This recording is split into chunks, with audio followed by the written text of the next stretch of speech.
अस्सलाम वालेकुम गाइस, आप सब लोग कैसे हैं। उम्मीद है कि आप सब लोग जो हैं वो ठीक होंगे। पिछली वीडियो में हमने चैप्टर नंबर 1 कंप्लीट किया। उस वीडियो के काफ़ी पार्ट्स थे और फिर उसके बाद मैंने एक वीडियो अपलोड की जिसमें सेकंड चैप्टर का जो था वो टोटली मैंने आपको इंट्रोडक्शन दिया था कि ये चैप्टर जो है वो किस मुतल्लिक है। तो ये अपने मुल्क से मोहब्बत के मुतल्लिक है, उन लोगों के मुतल्लिक है जो कि अपने मुल्क से मोहब्बत करते हैं और हर वक्त अपने मुल्क की हिफाजत में लगे रहते हैं। यानी कि जब भी हमारे मुल्क को ज़रूरत हो एज अ सोल्जर वो किसी भी तरह की कुर्बानी के लिए, सेक्रीफाइस के लिए रेडी रहते हैं। चलिए हम वक्त ना ज़ाया ना करते हुए अपना लेक्चर स्टार्ट करते हैं। ठीक है, चलते हैं पहले पैराग्राफ की तरफ। मैं आपको ट्रांसलेशन के दरमियान में ही जो इम्पोर्टेंट वर्ड्स हैं वो बताती जाऊंगी, क्योंकि मैं अपनी हर वीडियो में आपको ये बात बताती हूँ कि अगर आप चाहते हैं कि आपकी जो ट्रांसलेशन स्किल है वो अच्छी से अच्छी हो तो आप वर्ड मीनिंग्स पे बहुत ज़्यादा फोकस करें। जब एक पैराग्राफ 10 या 12 या से कम आ जाते हैं, आप 6-7 लाइनों पे आ जाते हैं, कंसिस्ट करता है, तो अगर आप उनमें उनके जो वर्ड्स हैं वो आप टोटली जो डिफ़िकल्ट वर्ड हैं वो याद कर लेते, तो ट्रांसलेशन जो है वो आपके लिए याद करना जो है वो बहुत ही इजी हो जाएगा। ठीक है, वो आप फट जो है उसकी ट्रांसलेशन कर लेंगे। चले चलते हैं पहले पैराग्राफ की तरफ। बिस्मिल्लाहिर्रहमानिर्रहीम। Patriotism means love for the Motherland और डिवोशन। अच्छा, इसमें जो पैट्रियटिज़म है इसमें उन्होंने पहली लाइन में ही एक्सप्लेनेशन जो है वो दे दी है इस चीज़ की कि जो मुहिब वतन है वो शख्स जो अपने मुल्क से प्यार करता है, ठीक है, या अपनी मदरलैंड वो सरज़मीन जहाँ पर वो पैदा हुआ हो। ठीक है, अगर हम पाकिस्तान में पैदा हुए हैं तो हमारी जो मिलत है, हमारी जो मदरलैंड है वो पाकिस्तान है। इसी तरह हम किसी भी कंट्री में जो पैदा होते हैं तो वो उस कंट्री को जो है वो हम अपनी मदरलैंड बोलते हैं। और devotion to the one's country, मुहिब वतन के मायने हैं मादर वतन से मोहब्बत, यानी किसी भी शख्स की अपने मुल्क से वफ़ादारी है। यहाँ पे जो वर्ड डिवोशन यूज़ हुआ है उसका जो मतलब है वो वफ़ादारी है। ठीक है, आते हैं इसकी नेक्स्ट लाइन पर। A patriot love his country and he is willing to sacrifice. Willing means तैयार रहना, खड़े रहना, चौकन्ना रहना, कि अगर कभी आपको ज़रूरत पड़ती है तो आप फ़ौरन उस चीज़ के लिए उठ खड़े होते हैं। उस चीज़ के लिए हम विलिंग करेंगे, तैयार होना, सेक्रीफाइस कुर्बानी आ जाता है। अच्छा जी, यहाँ पर भी इसकी व्हेन दी नीड अराइजेस जब ज़रूरत पड़ती है। अच्छा जी, मुहिब वतन अपने मुल्क से मोहब्बत करता है जब मुल्क को कोई ज़रूरत पेश आती है। ठीक है, the word patriot comes from the Latin word patriot. कहते हैं कि जो लफ्ज़ है पैट्रियोट वो एक लतीनी लफ्ज़ पैट्रियोटा के लफ्ज़ से माखूज यानी पैदा हुआ है, निकला है। ठीक है, लास्ट पे चलते हैं। विच मीन्स जिसका मतलब है कंट्री मैन, जिसका मतलब है मुहिब वतन यानी अपने मुल्क से मोहब्बत करने वाला।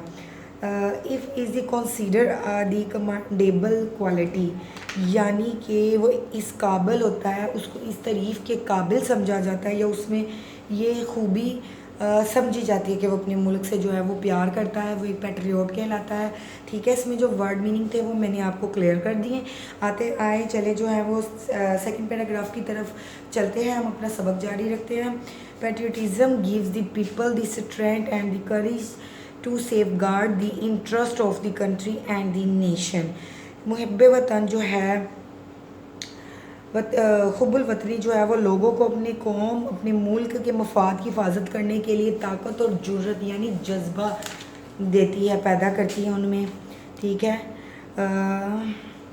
For a patriot the sovereignty, integrity and the honor of the country is the supreme value on which no compromise can be the made।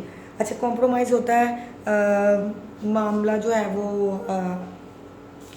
Compromise का मीनिंग जो है आपस में सेटलमेंट करना। ठीक है, यानी कि अगर आप जो होते हैं, अगर आपको अपने लिए कोई चीज़ अच्छी लग रही होती है तो आप जो है उसको ले लेते हैं, चाहे वो जितनी भी महंगी हो, या कोई उस चीज़ के कितने भी अगेंस्ट हो, अगर आपके दिल को अच्छी लग रही है, आपको लगता है इसमें आपका फ़ायदा, तो आप वो काम कर लेते हैं।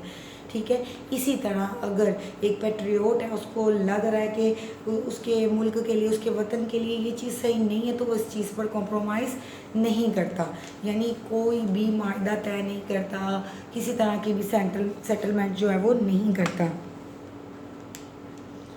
Patriot rendered the sacrifice for the preservation of these values।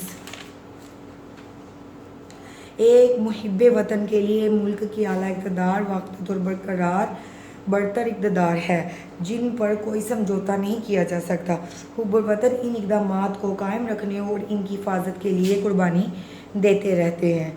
ठीक है, अब हम चलते हैं पैराग्राफ नंबर 3 पर। ठीक है, ये चैप्टर जो है वो बहुत ही शॉर्ट है, इसके टोटल जो है वो पैराग्राफ 4 है पैराग्राफ। तो जो 4 वाला पैराग्राफ है वो ज़रा थोड़ा सा लेंथी है, उसकी एक्सप्लेनेशन में जो है वो थोड़ा टाइम लगने वाला है, तो वो हम मैं अपनी नेक्स्ट वीडियो में जो है वो आपसे डिस्कस करूँगी। ठीक है, अब हम चैप्टर नंबर 3 की पैराग्राफ नंबर 3 की तरफ चलते हैं। The Quaid-e-Azam Mohammad Ali Jinnah was the nation builder and a great patriot. ठीक है, कायद-ए-आज़म मोहम्मद अली जिन्ना एक अजीम मामूर कौम और मुहिब वतन है। ठीक है, he wanted to protect the values, culture and the traditions of the Muslim of the subcontinent। Subcontinent होता है जो है वो बरसगीर है, प्रोटेक्ट होता है किसी चीज़ की हिफाजत करना, वांटेड चाहना किसी चीज़ का, वैल्यूज़ इक़्तिदार, कल्चर जो है तहज़ीब, ट्रेडिशन जो है वो तहज़ीब है, सकाफ़त और तहज़ीब है। ठीक है, वो बरसगीर के मुसलमानों के इक़्तिदार, सकाफ़त और रवायात की हिफाजत करना चाहते थे। आते हैं जी इसकी नेक्स्ट लाइन पर। He gave the Muslims a sense होता है सोचने की सलाहियत। ठीक है, sense of the identity by securing a separate homeland होता है अपने लिए एक सरजमीन को तलाश करना। फॉर देम अपने लिए ही सैड उन्होंने फरमाया, we must develop a sense of patriotism which is the galvanise us are into the one united and the strong nation. इन्होंने मुसलमानों के लिए एक अलहदा वतन हासिल करने के लिए इन्हें शनाख्त का एहसास करवाया, यानी आपने इनके दिलों में, मुसलमानों के दिलों में इस चीज़ का एहसास पैदा किया, इस चीज़ का जज्बा पैदा किया कि आप लोग एक अलग कौम, एक अलग नेशन हो। ठीक है, आप लोगों की भी अपनी कोई शनाख्त है, आप लोगों को भी ज़रूरत है एक आइडेंटिटी की। तो लोगों के तो दिल गुलामी में मुरझा चुके थे, उनको उस चीज़ की आदत पड़ चुकी थी कि अगर कोई अंग्रेज़ या हिंदू उनके ऊपर कोई मुजालिम करते थे, जुल्म करते थे, तो वो उन मुजालिम को आराम से बर्दाश्त कर लेते थे। ठीक है, उसके ख़िलाफ़ जो थे आवाज़ नहीं उठाते थे। लेकिन आपने इनके अंदर एक अलहदा मुल्क हासिल करने का जज्बा पैदा किया कि आप लोगों की भी शनाख्त है, अगर आप लोग चाहें तो। ये चाहने पे थी, उन्होंने लोगों के दिलों में चाहत पैदा की, जज्बा पैदा किया, तो आज हम जो हैं वो एक आज़ाद कौम है। ठीक है, इस चीज़ की बात हो रही है। आपने फरमाया हमें हुब्बुल वतनी की सूझबूझ को पढ़ना चाहिए जो हम सबको एक मुत्तहिदा और ताकतवर कौम बनाने के लिए उभारती है। जी स्टूडेंट्स, यहाँ पर मेरे जो हैं वो 3 पैराग्राफ जो हैं वो कंप्लीट होते हैं। ठीक है, बहुत सारी बातें हैं आपसे करने के लिए, लेकिन चैनल वेरीफाई नहीं हुआ, इसलिए मैं ज़्यादा जो है वो डिटेल से वीडियो जो है वो अपलोड नहीं कर सकती अभी, तो इसीलिए बाकी बातें जो हैं और वो मैं अपनी नेक्स्ट वीडियो में आपके साथ करूँगी। इसके अलावा आपके लिए जो है वो एक ज़रूरी मैसेज ये है कि अगर आपको मेरी किसी भी क्वेश्चन की हो कि आपने मुझसे कोई क्वेश्चन करना है या किसी चीज़ की आपको समझ नहीं आई है, कोई ऐसा वर्ड है जिसको एक्सप्लेन करना मैं भूल गई हूँ और आपको उसकी एक्सप्लेनेशन चाहिए, तो आप मेरे से कमेंट में जो है वो चीज़ डिस्कस कर सकते हैं। ठीक है, तो मैं अपनी वीडियो के ज़रिए उसका जो आंसर है वो आपको दे सकती हूँ। इसके अलावा अगर आपको मेरा लेक्चर अच्छा लगा हो और मेरा चैनल अच्छा लगा हो, आपको मेरा लेक्चर अटेंड करने में एंजॉयमेंट फील होती हो, तो प्लीज़ प्लीज़ प्लीज़ मेरे चैनल को सब्सक्राइब करें, लाइक एंड कमेंट करें, शेयर करें, फॉरवर्ड करें, ताकि ये जो वीडियो है वो आगे से आगे जाए। ठीक है, और तब तक के लिए मैं आप लोगों से इजाज़त चाहूँगी। मिलते हैं हम अपनी नेक्स्ट वीडियो में, तब तक के लिए आप अपना ख्याल रखें और खुदा हाफिज़।